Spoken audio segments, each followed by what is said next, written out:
Hey everyone, it's Lexie. So in today's video, I'll be sharing a few of my fall reading recommendations. So fall is probably one of my favorite seasons for reading. I think it's just because as the leaves start to change color and it starts to gradually become colder, I think just like in terms of fall and autumn, it's just like that atmosphere. So I think it like helps kind of set the mood for reading. So I've come up with 5 books here. They either have like a fall atmosphere to them, or they're atmospheric in terms of the plot and like what it talks about.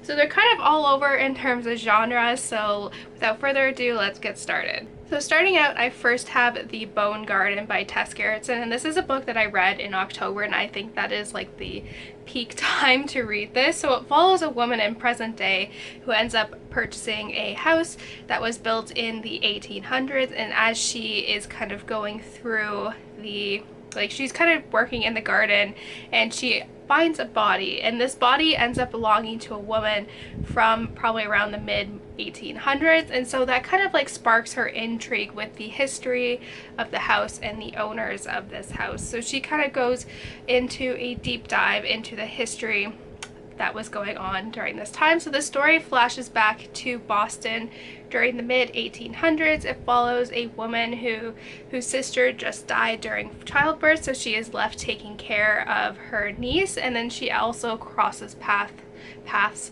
with this man who is in medical school. And in order to pay for the medical school, the school has made an agreement with him, so he has to kind of go and rob graves essentially of the bodies that are going to be used for cadavers in the medical school. So he's kind of doing that, and their paths end up crossing.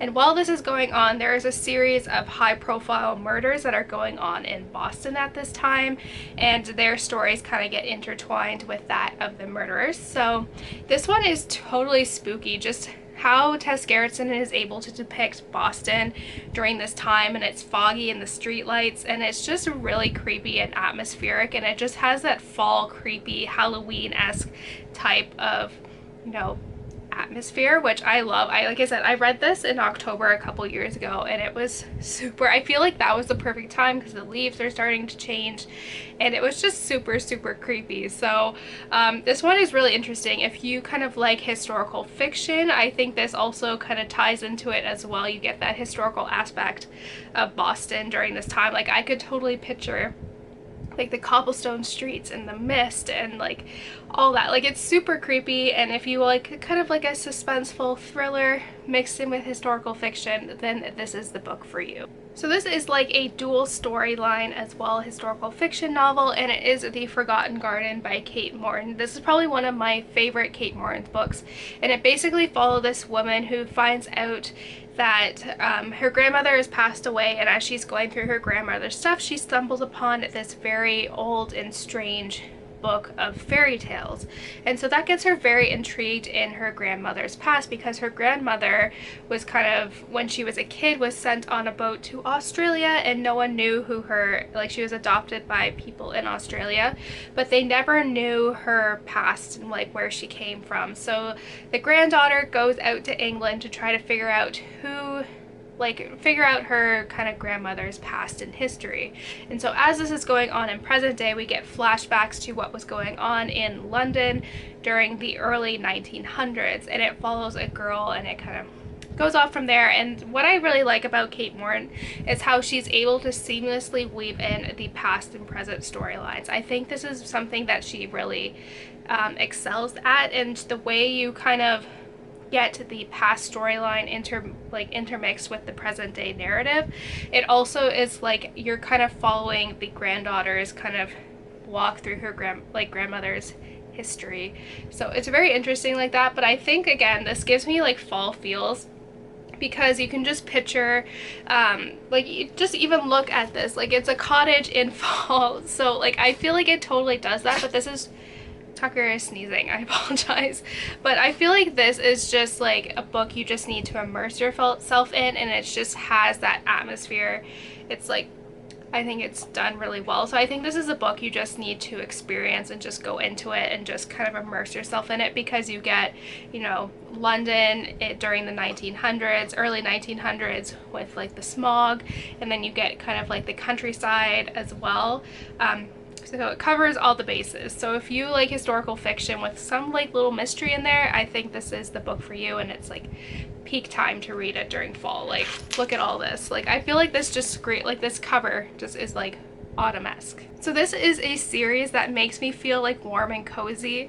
Like, you know how you watch Gilmore Girls and you just automatically assume like Stars Hollow, like you think like fall. This is how I get when reading this series, and it's the Inspector Gamache series by Louise Penny, and this is a crime series that follows Inspector Gamache, who is an inspector in Quebec. And so a lot of his kind of cases that he works on center around this town called Three Pines, which, and basically in my mind, the way it's described and just how I feel like in this town is basically like Stars Hollow. And I think that just gives you the feeling of fall. Like, it's like very just this quaint town in Quebec with like fires in the background of the rooms, just like the stone cottage kind of feeling. Oh, it's so good. Like, I just want to move here. Like, that's how it's good. Like, that's how much even though there's all these murders taking place in this town, like, Tucker is just going to town. I'm sorry, he's just like rolling around. But yeah, like I said, just this town and the feeling that I get there. Like, I want to move there even though there's all these murders going place. Like, it just seems like a cozy small town, and I think it's super awesome. So and if you're Canadian as well, there's a little Canadian tidbits in here that Americans may not get, so that's also a plus as well. And there is a ton of books out in this series, so if you're looking for a series to marathon, this is a good one to pick. And I don't know about you, but fall for me screams historical fiction. So I have two historical fiction novels here that are relatively newer, but I think you guys will like them as well. The first one is Lost Roses, and this is part of the Lilac Girls series. So the first one, Lilac Girls, takes place in World War II following Caroline, and then this one takes place during World War I following Caroline's mother. So what I really like about this, like, I guess, series in particular, is that it interweaves a lot of different storylines. So we get Eliza's storyline, who's Caroline's mother, who's basically like a socialite living in the United States during World War I. We follow Sophia, who is part of like the aristocratic society from Russia, and then we also get another perspective of a peasant in Russia as well.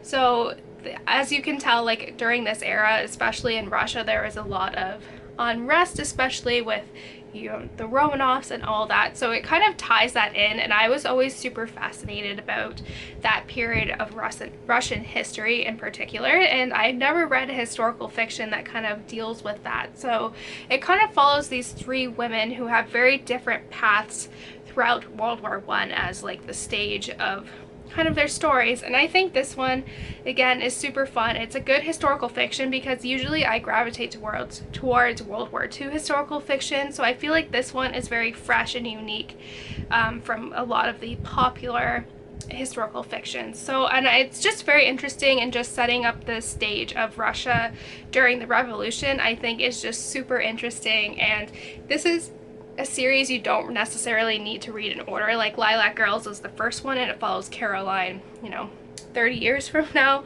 from when this takes place, or like 20 years. So you don't really need to read them in order. You do get like tidbits of things, you know, that happen in like the first one, but this isn't necessarily a series you need to read in chronological order. So it's good, but yes, definitely this is a good historical fiction, and it's relatively new. And lastly, this is another one that has come out, I want to say, in 2019, and it is The Huntress by Kate Quinn. I feel like I haven't talked about this book in a while, and it's very interesting. It takes place in World War II, and it kind of weaves in multiple different storylines. So basically the premise of this. It follows a woman who was a fighter pilot for Russia during World War II, and she ends up crossing paths with this journalist, and they're kind of a unlikely team that are looking for a Nazi official who was a woman called the Huntress, who was escaped when they were kind of at the end of the war. And so they are trying to piece together, they both have a reason why they want to find this woman and bring her to justice, and so they're trying to find out who, you know, what happened to her after the war, because she just kind of vanished and never really got held accountable for what she did. And so we also follow this young girl who is growing up in America, and her father ends up getting engaged to this woman, and there's something off about her. And so it kind of interweaves all these different storylines. We get flashbacks to the war, like why do these people have such hatred towards this woman, like in particular. So it's very interesting. I think the Russian setting, especially for the fighter pilot being a woman fighter pilot, I think is just a very interesting narrative, and especially something that I haven't read anything before.